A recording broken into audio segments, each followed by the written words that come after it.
Hey, welcome to Get Into Market. I'm Nate here with special co-host Kyrie. How are you doing, Kyrie? Hey, Nate. I'm doing great. Thanks for having me. Yes, was super shocked he said yes to being co-host.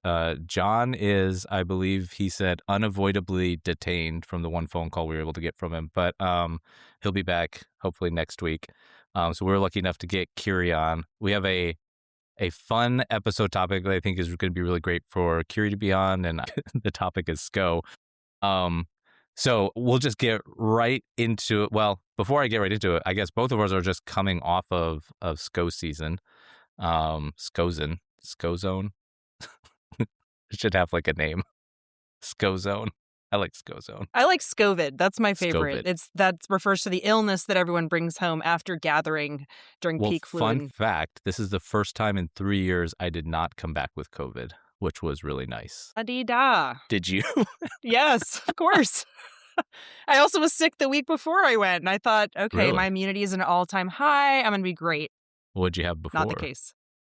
Just a cold, something, kids back in school, whatever they've picked up and Sort of back in coughed school. right into my face. So, yeah. Yeah. How many days have they been in school in the past 3 weeks? Full days, I want to say like 3, 4. It's really hard to talk because, like, I don't have many people at my new org that live in my area that they just don't understand, like, how easily weather shuts down schools here. And so I think they're like, when I say my kids are at home, I think they think I'm just like super precious about transporting them to school or something if it's raining. And I'm like, no, like I'm not. We shut down when Right. it snows or ices. Right. I'm So, like, my roads are clear. I'd be happy to take them to school, but Yes. no one will be there. So yeah, I home they stay. yeah. But for they many did a go back day. today for the first full day, which was nice. They did 2-hour delay yesterday, but before that, their first day back at school after being off for 2 days was an early release day. And then the Early next day release was is cruel and unusual, I think. well, our kids are personally. in after school, so it's actually like there's no difference for us, which is nice. That But is nice. but it is crazy though. Like they just did early release on Wednesday, and then they had a delayed start for 2 hours. Then welcome to the career world. Well, that's not how it is. That is So not how it is. Yeah. you are working. Um.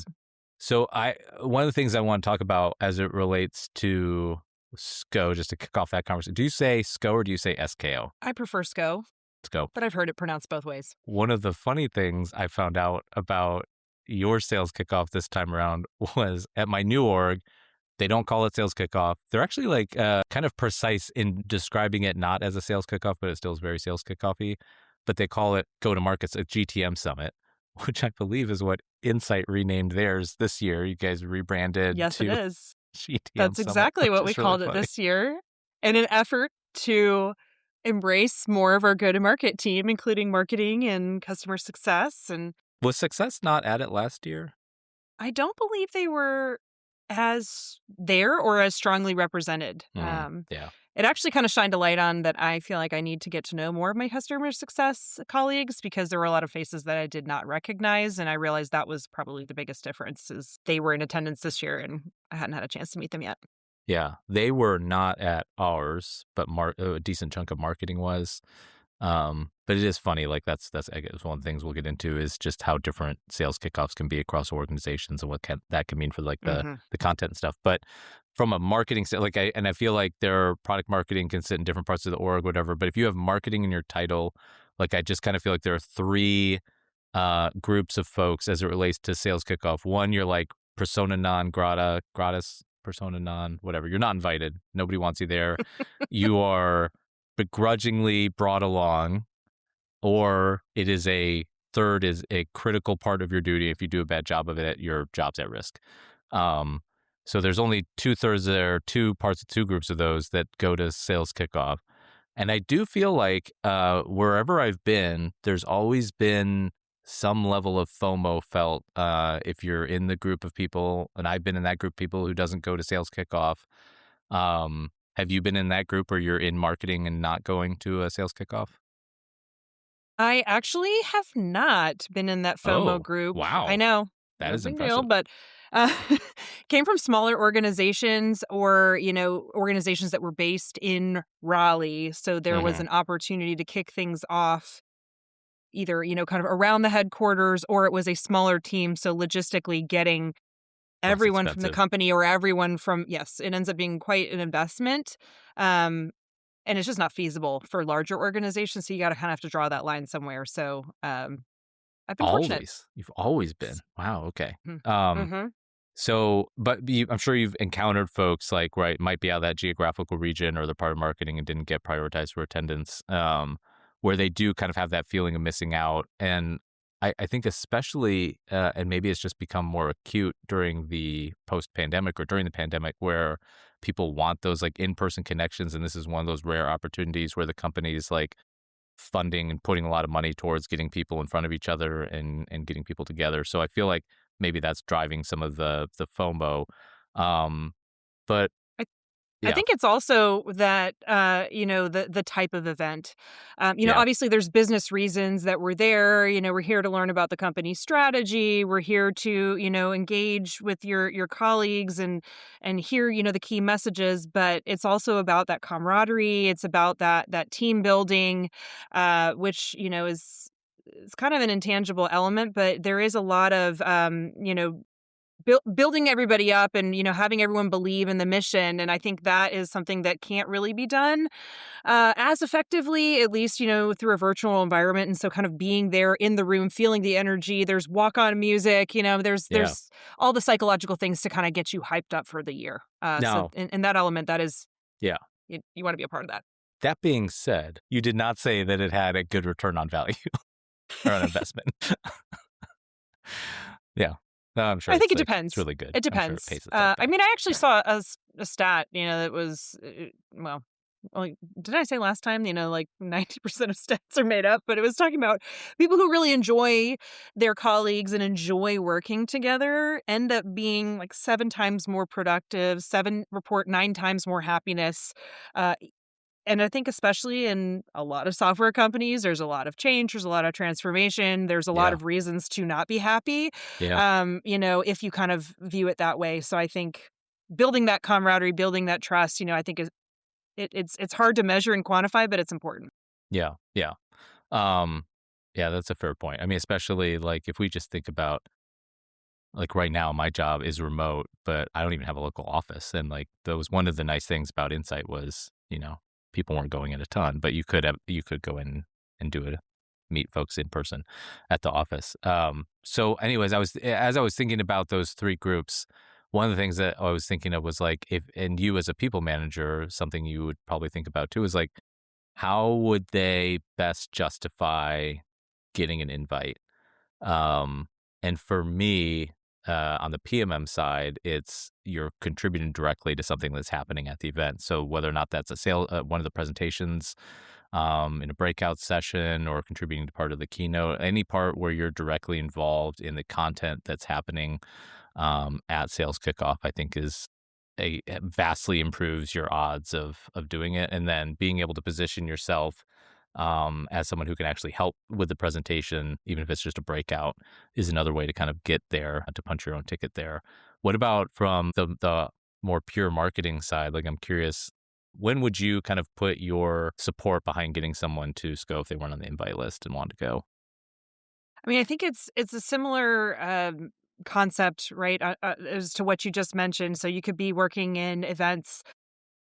We have design people always at SCO, there and ready to help with adjustments, et cetera.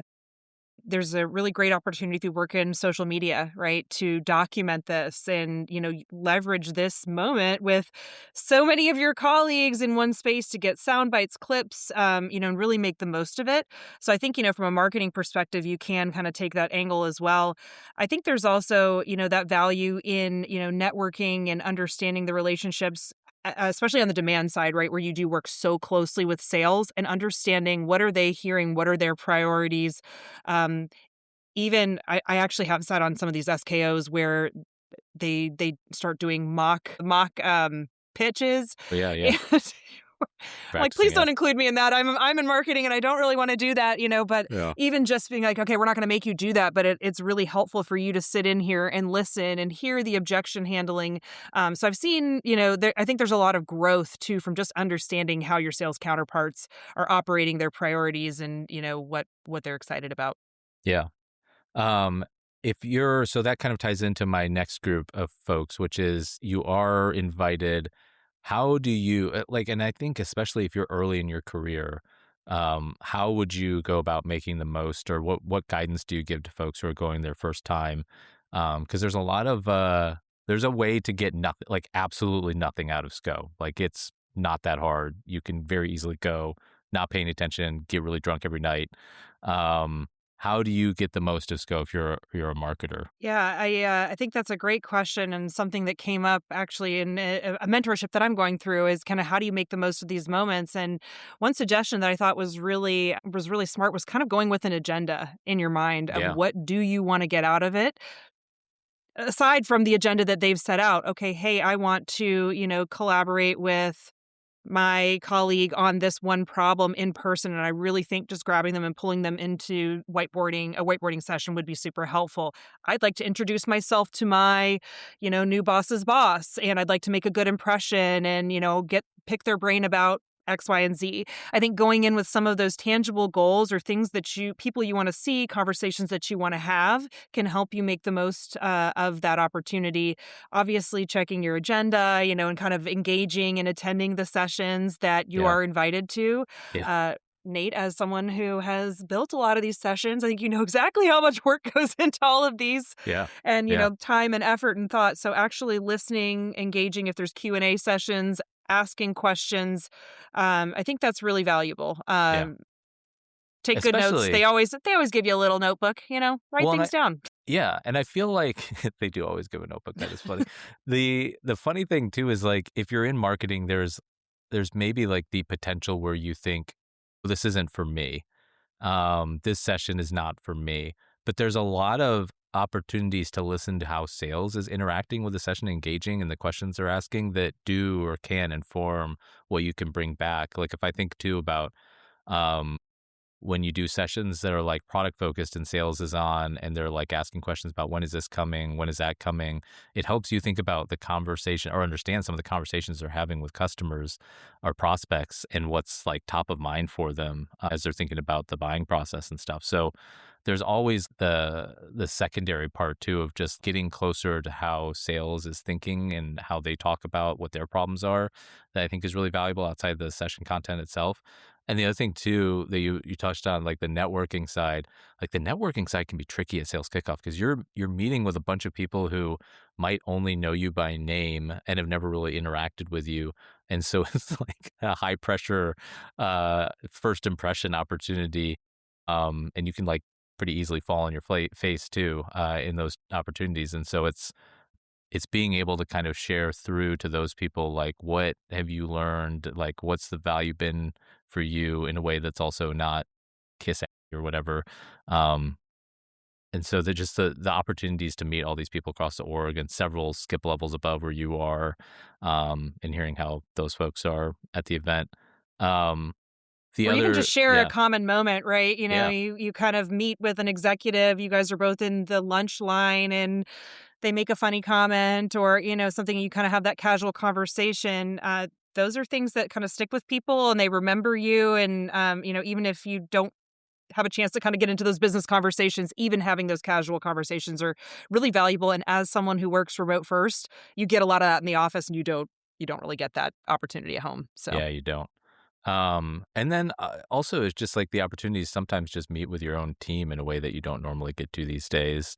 Like a lot of times there's opportunities to do a group lunch or dinner or some other kind of team building event. Like that can be really good. Mm. The other I thing I think would looking at say, that yeah, agenda oh, sorry, I'm just thinking looking at that agenda you mentioned, right, kind of having some of these breakouts or, little sessions. Sometimes there are these, "Hey, we're going over sales tools and how to use them." I may not necessarily get a lot of value out of that, but if we know that ahead of time, we can kind of plan a session, "Hey, it'd be really great to get the marketing team kind of off to the side. Let's talk about X, Y, and Z. What do we wanna kind of bring back to our teams that didn't get the invite, but, it's important that they hear some of this messaging too. So you can use the most of that time too to, like you said, Yeah. build some side Yeah. chats. Um, one of the other things I think is a change from pre-pandemic is just the amount of travel folks get to do, especially on the marketing side these days. Like, I remember I started a job in 2020 and they were like, "Oh, you're going to be traveling like once a month once this pandemic's over," which, fun fact, it was not over for a very long time. But they were like, "You're going Just to be got to traveling flatten all the the curve time." real quick. Yeah, Yeah. just got to flatten that curve and then we'll be done. Um, and so thinking that I was going to get to travel, or I didn't really want to travel, but thinking that that was going to be a big part of like whatever a month working there and stuff. And that does not happen anymore. Like there just is not as much travel budget. And so one of one of the things that if you are not someone who does a lot of travel, um, definitely read your T&E packet in your company portal.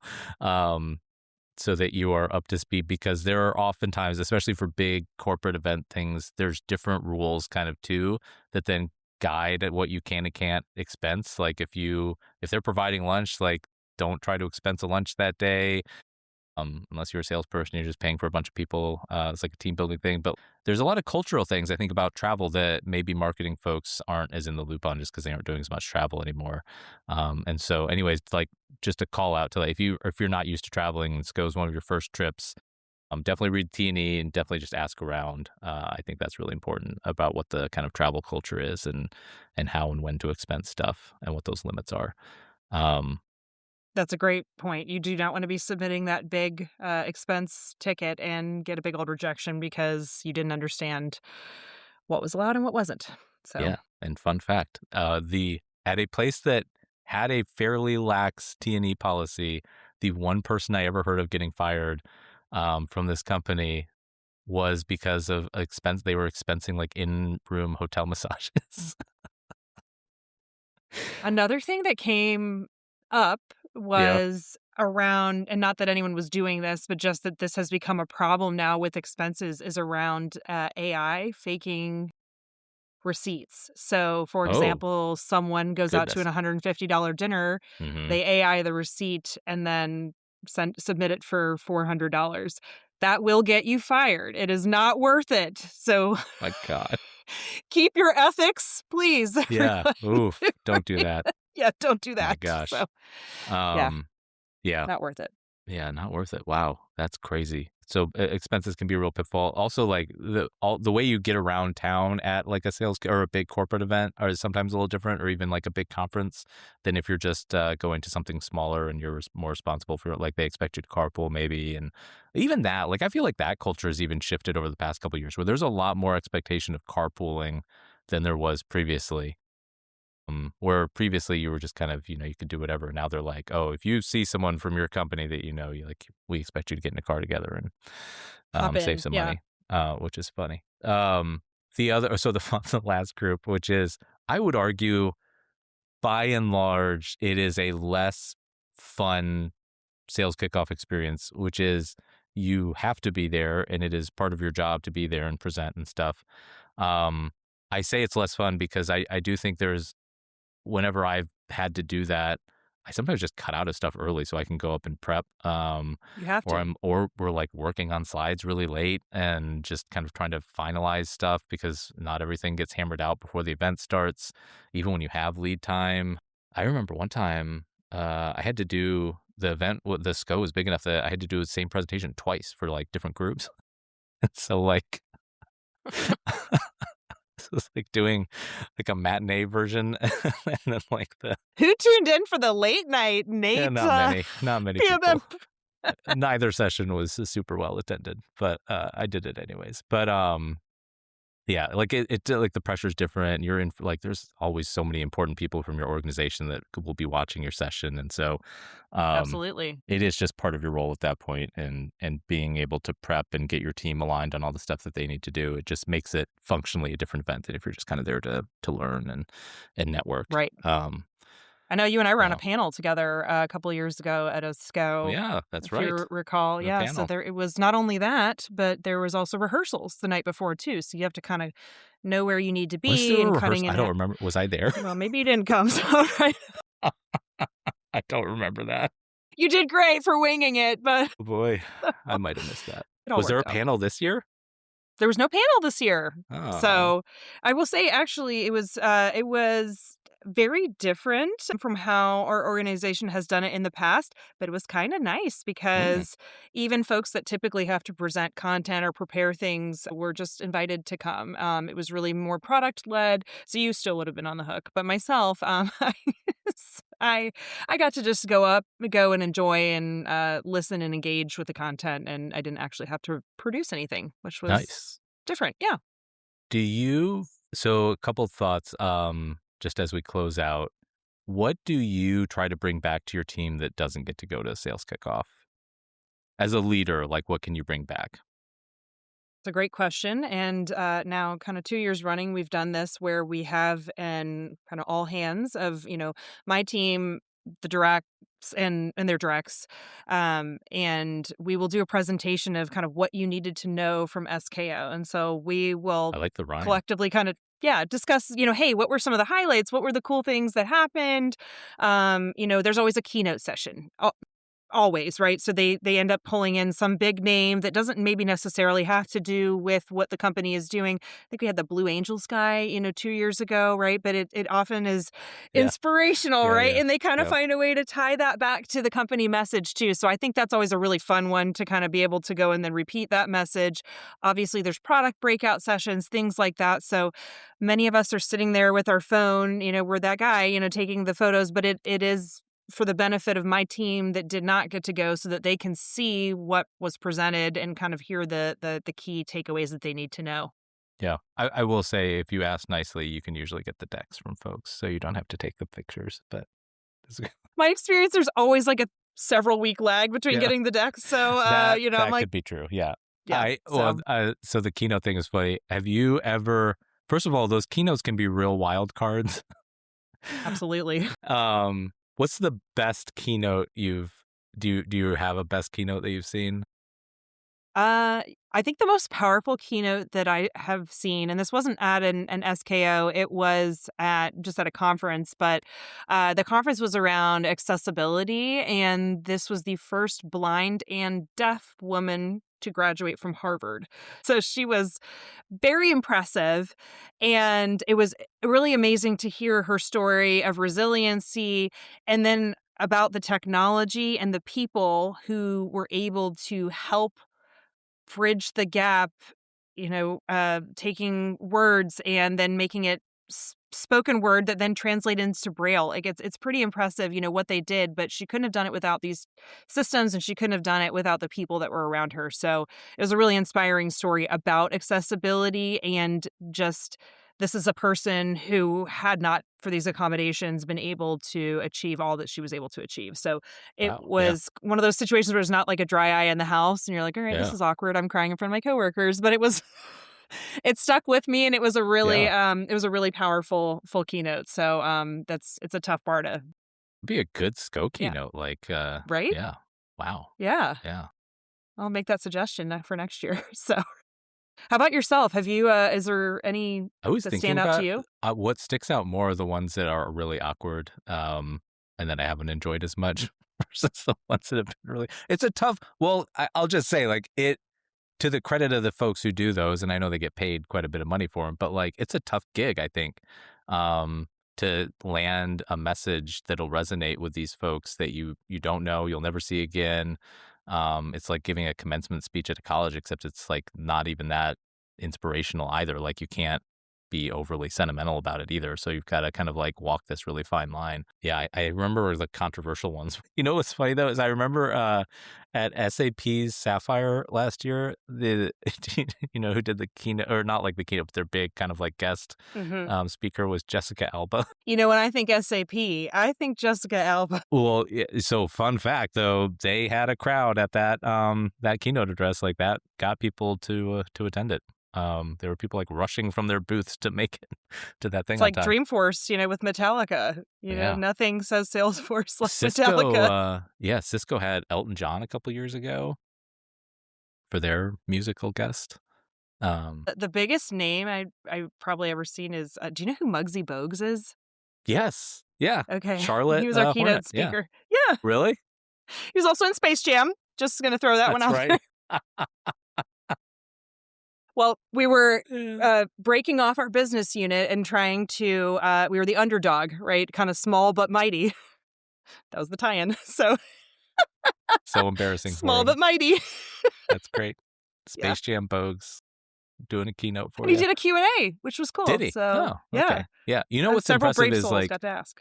sometimes, and just like I feel like the real bummer of working in marketing is you do see behind the curtain on how events are done and the amount of kind of budgeting and penny pinching that goes into the decisions behind the curtains or whatever. But like sometimes there isn't as much prep as you might think for some of these sessions, and so I do feel like sometimes they're kind of extemporaneous conversations and questions that end up getting asked. So Just hoping it stays on the rails, like just really yeah. winging a Like prayer. in your marketing life, how many koozies have you seen purchased as swag items? So many. Yes. So many hideous shirts. It's always Yeah. like, what is the largest number of volume we can get for this amount of money? And it's almost always like socks or koozies.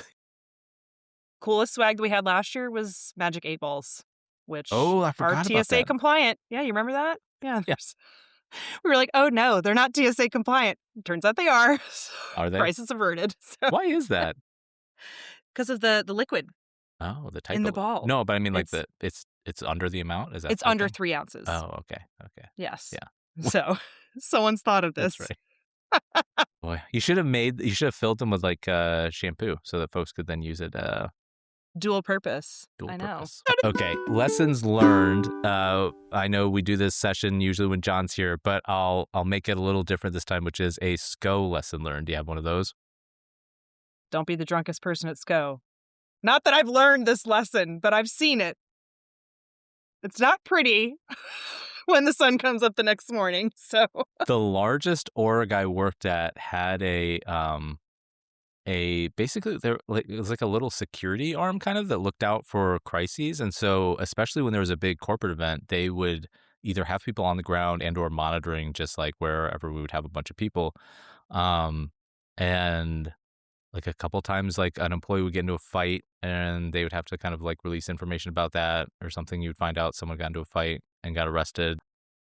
But yeah, it's just it is a kind of a volatile environment. Like when you have that amount, like there's just a lot of free alcohol at there's a sales lot of free kickoffs. alcohol. You know, the snacks are not always super plentiful. Mm-hmm.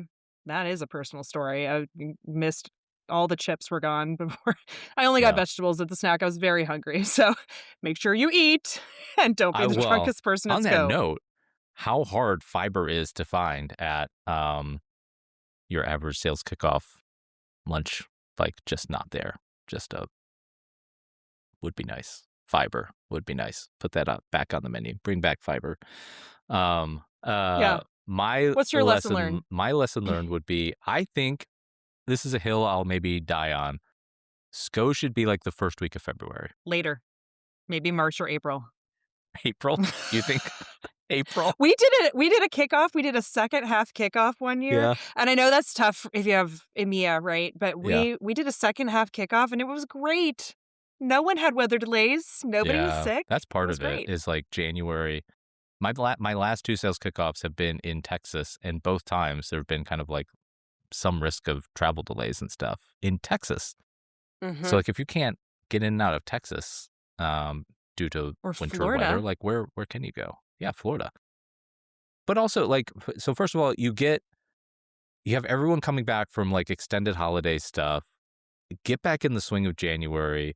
Also, sometimes territories and like really kind of rev ops things have not been hammered out in the first month of the year.